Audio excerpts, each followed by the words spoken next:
How's it going, guys? It's Burgers here and welcome to another Rise of Kingdom video. Today we're going to talk about the commanders. And one of the biggest surprises I've been had since I started playing Rise of Kingdom is that I don't think the biggest beginner commander mistake is choosing the wrong commander anymore. I actually think it's happened much earlier than that.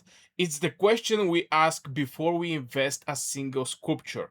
Because once I start paying attention to how experienced players were building their accounts, I realized they weren't asking the same question I was asking when I first started playing. When you're new to the game, it's completely natural to look at the strongest commanders. That's exactly what I did. I watched some tier lists, I looked some rankings, I searched for recommendation, and I tried to figure out who should I build first. But after playing longer, I started noticing something strange. Experienced players rarely talk about the strongest commander. Instead, they talk about what their account needs next. At first, I thought those were basically the same things, but the more I played, the more I realized they weren't. Sometimes changing one simple way of thinking improve your decision far more than learning another game mechanic. So if you enjoy looking at Rise of Kingdom from that perspective, consider subscribing. And if today investigation changed the way you also think about the commander investment, I really appreciate if you leave one like. The first mistake actually happened before you even unlock a commander. Most beginners ask who is the strongest commander. It sounds like a right question because on the surface, stronger commanders should create strong account. But the more I watch experienced players, the more I realize they almost never approach commander investment that way. It may sound funny, but this is what actually happened with me and my account. From what I was understanding before I started playing Rise of Kingdom, I basically make some investigation, which is the best commanders. And from there, I actually start with the China, Civilization China, just because I have Sun Tzu inside. And so far, for all the tier lists, rank lists, the suggestion, and the videos I watch, and the information I get, Sun Tzu end up to be one of the best heroes in the game. So why not actually starting with a civilization that is going to give you one of the best, if not the best, epic commander in the game? But from there, what I actually did is I start investing in Sun Tzu. I awake him or I expertise this bad boy. And as you can see, this is expertise, expertise, expertise. So from first look, this hero was very important for me to be built and is built. The thing is, I don't use this hero. It may sound completely strange, but I have Minamoto and I have Cao Cao.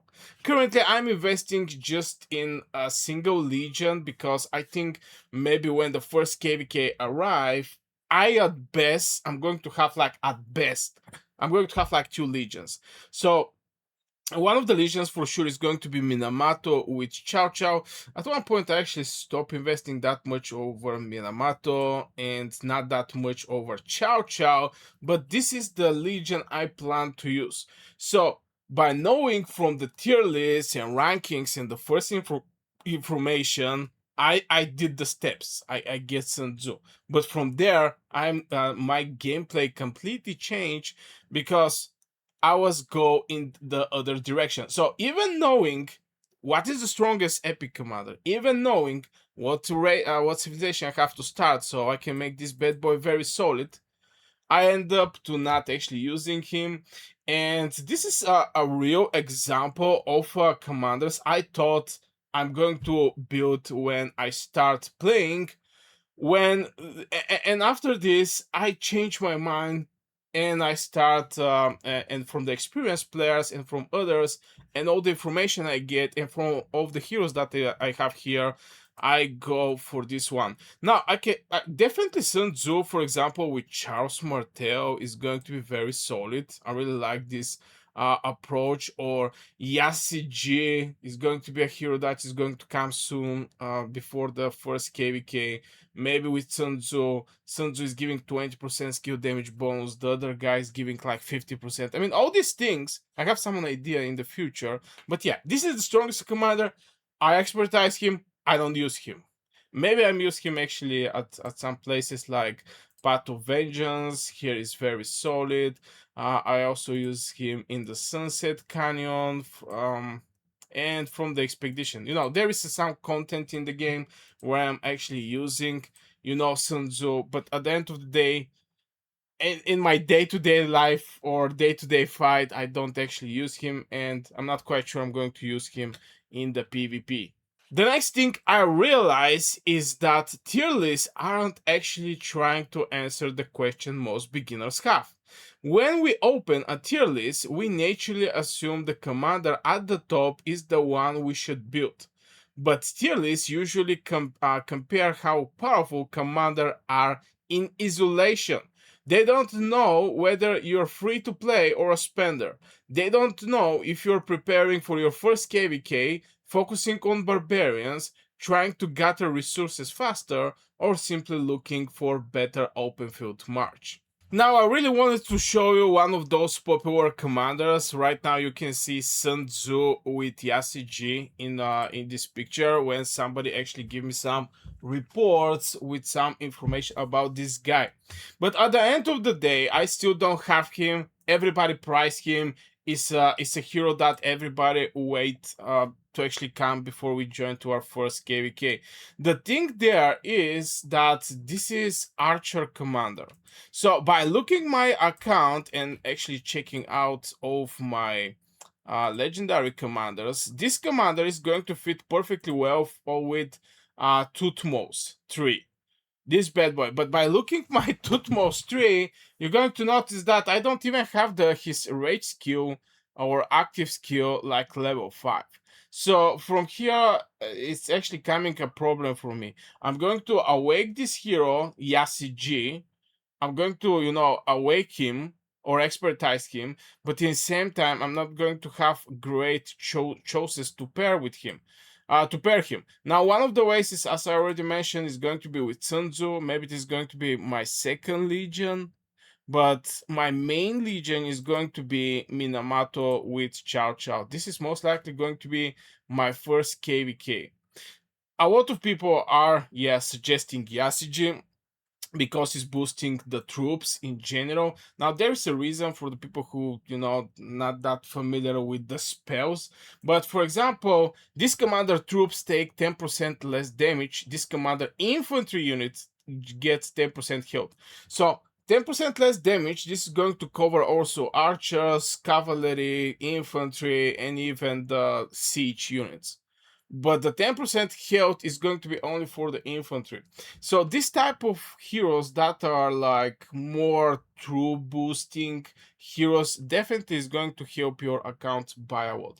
And this is going to be maybe one of the main reasons I'm going to go for him, because it's going to be very adaptive with the rest of the heroes. But compare it with Sun Tzu, he's an archer. Most likely he's having something that is boosting the archers. Sun Tzu is having something that is boosting the infantry. As you can see, here's like 10% health for infantry. This one, commander troops. Okay, this is general. This is infantry here. And yeah, it's basically here like 10% health for the infantry. But if one of the commanders are archer specific spells, you have Sun Tzu that's having infantry specific spells or boosts, this is going to cut some of the spells. So even though that the commanders alone are very solid, very strong, if you make a pair like this, like for example Sun Tzu and Yasuji, you're still going to cut like 10% health. If you don't go with infantry and you go with marksmen, you're not going to receive this 10% health. But this is, some people are going to say, this is a small buffs, but at the end of the day, it's not that small buffs. I mean, it's still buffs that you're basically going to lose at the end of the day. The good thing is those commanders are very flexible. So yeah, this is one of the popular commanders that are always ranked high on the tier list. Again, I don't have Yasuji at the end of the day. I have just Sun Tzu, but I show you one report with this commander just to have some idea how it's look, because when you start playing Rise of Kingdom, you're not going to have access to this hero before your first KVK. But yeah, this is one of the heroes ranked high. Then and after you compare them to the commanders you actually choose to build, it's going to be way more different, because yeah, he's an archer. If I decide to go with Minamoto is having pretty decent spell. It's doing direct damage 1.4 and 2 times 50% chance to do 2 times 600. So if you have some spell like 50% increasing the skill damage bonus, is very solid. But imagine if you build like these two heroes and archer hero arrive. Yeah, maybe it's going to be just little upgrade of your legion, but it's actually this little upgrades deserve all the hits, all the sculptures, universal sculptures that you're having. And it's very important for you to build something very solid, something very strong. Just because it's better to have one extremely solid legion from having like 2 or 3 average legions, or if you have like 3 maybe weak legions, it's way better just to focus over one legion at the end of the day. So there is a questions that by looking the tier list, you also have to ask yourself, if what I'm having right now, the account that I have built it right now, actually is going to support this hero, can I find a place for this hero? This is a very important question, not just by watching some tier lists. You go down to the last minute where you see all the S tiers heroes, and you decide, okay, I'm going to build this hero because S tier, and at the same time, none of your investment actually support this hero somehow.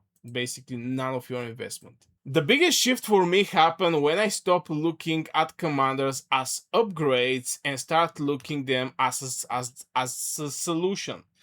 A lot of us get excited simply because we unlock a new commander. We immediately start wondering if they're stronger than the one we already using. But strange isn't really the question. The real question is whether that commander solve a problem your account actually has. And I'm going to give you commanders that solve problems for me, so you understand more clearly the idea behind.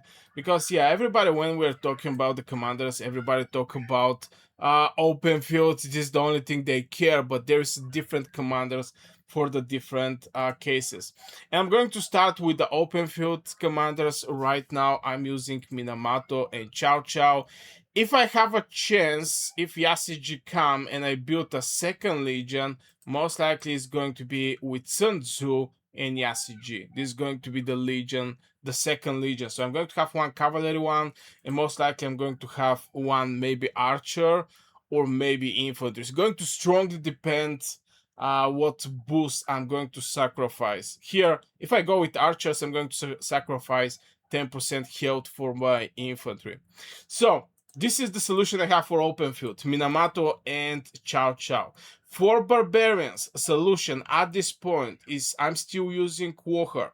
I'm going to make different video about Walker against Bondika and which hero I decide to go for. But at this stage of the game and my account, I'm going to use Walker so I can get this extra experience bonus. I already start opening the next stage. Now, with the Walker, something that I'm not going to do is I'm not going to spend these universal sculptures over the Walker.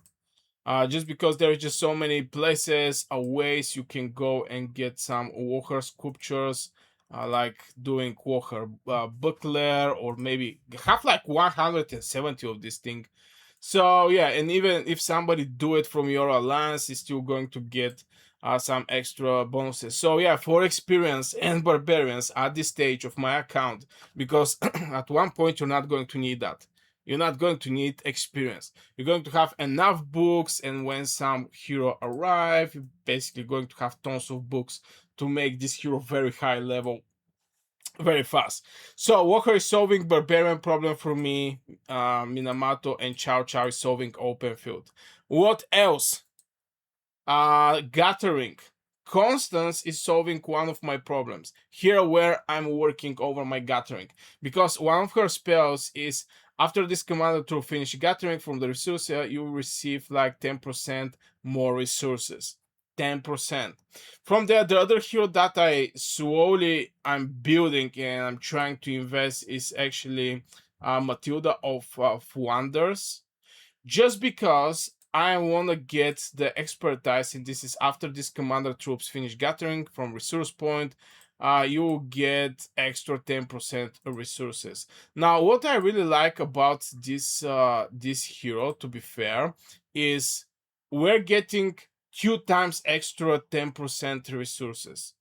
So it's like 20% resources. From the talents, you may get some gathering speed, but I think there was like after commander's troop finish gathering point from the resource point, you will receive like 6% more resources. So you get 26% more resources just because of these two commanders, something that I actually invest in. And when you go, for example, for the rocks, there is like 25 people, 125. So here you can actually gather like 5 million. 5 million. From this 5 million, 25%, 26%, how much? Let's say from 100 million, 20, you're going to get okay, so every 4 million, you're going to get 1 million as a bonus. Every 4 million, you're going to get 1 million. If I develop these two heroes, because this one is developed, this one is still in the progress. So this is, something like for gathering. I show you for open field, I show you for peacekeeping. Now for the support, a hero that I like to use, especially in some kind of events, is I really like to use Juan of Arc. Definitely this spell is maxed, and the other hero that I use as a supporter or to buff my troops or legions is actually Muan. Muan is going to give 7% more attack, defense, and health, and 10% march speed. Obviously, when I level up this one, is going to be even more. Right now, she's in the Wiki's Well of Destiny, or what was the name? Yeah, Well of Fortune. Right now she's here, but she's also available from the chest, I think. You can see it by clicking on the plus. It's also available from the tavern or universal sculpture. It's funny that it's not showing like Richard the Lionheart, that he's also available in the Wheel of Fortune, and also she's available there. But anyway, this is the support heroes that I'm actually using. So this is the roles I have right now for my legions. Once I start thinking this way, something else become obvious. The strongest commander can actually become one of the weakest investment if your account isn't ready to take advantage of him. I've been seeing players investing everything into amazing commander only to realize they didn't have the equipment, the troop type, the sculptures, or even the game mode where the commander could really shine. Meanwhile, another player invests in commander that perfectly match their account needs at the moment and progress much faster. And I can give you an example of a commander that I stopped actually investing. That is, a lot of people is talking about him, and this is Minamoto. First of all, this commander is coming only from the VIP. I basically have to buy the bundles for this bad boy, and I can say it's maybe one of the easiest to awake heroes, because you just buy the bundles. You buy for 10k. Oh no no no! Oh my god! For 10k, or $20, you can get 100 sculptures. There is nothing else in this game that can give you 100 sculptures for $20. So I can say that this is maybe one of the easiest commander to be awakened, but I still decide to not actually continue with him. Most likely, I'm going to build him like this for the first KVK, and after this, I'm going to think over which heroes most likely is going to come in the game, and etc. I'm not rushing that hard over Minamoto. In the same time, I have my Chow Chow that at the moment is even having some kind of gear that I invest a little. It's not something like a recommended hero. The majority of the people is recommending heroes like Charles Martel, but Charles Martel is extremely hard to be get it. I mean, don't get me wrong, it's very hard to be get it. Uh, I get the Richards just for the experience to have this hero. I like to collect the heroes, and he was from the Wiki Spin, but none of the other heroes. Maybe this one, Tutmos, just because of Yasuji coming, is going to be very nice combination between Tutmos and Yasuji. But at the end of the day, yeah, I'm still holding my legendary universal legendary sculptures. I don't have that many, but it's a what, like 236 of these legendary sculptures. So yeah, this is some heroes that a lot of people are talking about them. There is a lot of suggestion over those heroes, but at the end of the day, if it's not fitting with my account, with already have what I have and etc., it's not going to be the right pick, because I may get lucky. Don't get me wrong. Let's say you get extremely lucky and you get Charles Martel like 5-5-1-1, just because you get lucky in the pools. Obviously, you're going to try to go with Sun Tzu and Charles Martel. This is your account. Okay, this is your account. So if you don't start with the China civilization, maybe you're going to start investing your sculptures in Sun Tzu, these universal sculptures, the epic one, and you build something, or with something that your account get lucky with it, getting more of these heroes and actually building that hero. So it's little complicated. There is just no universal solution to everything, to every account, and this is one of the main purpose of this channel, is just making people, or helping people thinking over their account, and not just blindly just follow some well advice or something like this. Because if I right now go and check it out some well advice, most likely this well is having the gear, is having the all the infrastructure around the heroes, maybe even tier 5, most likely tier 5. And I'm going to try copy what? I'm going to just copy the hero, but hero is just some percentage from the whole Legion picture. That's why, I'm making those videos. And one thing I enjoy about conversation like this is that they're rarely about one commander. They're about learning a better way to make decisions. I want to thank all of the channel members, because your support give me the time to test those ideas on my own account instead of simply repeating what everybody else is doing. If you do like to support the channel and help me continue making investigations like this, you can check out the membership below the video.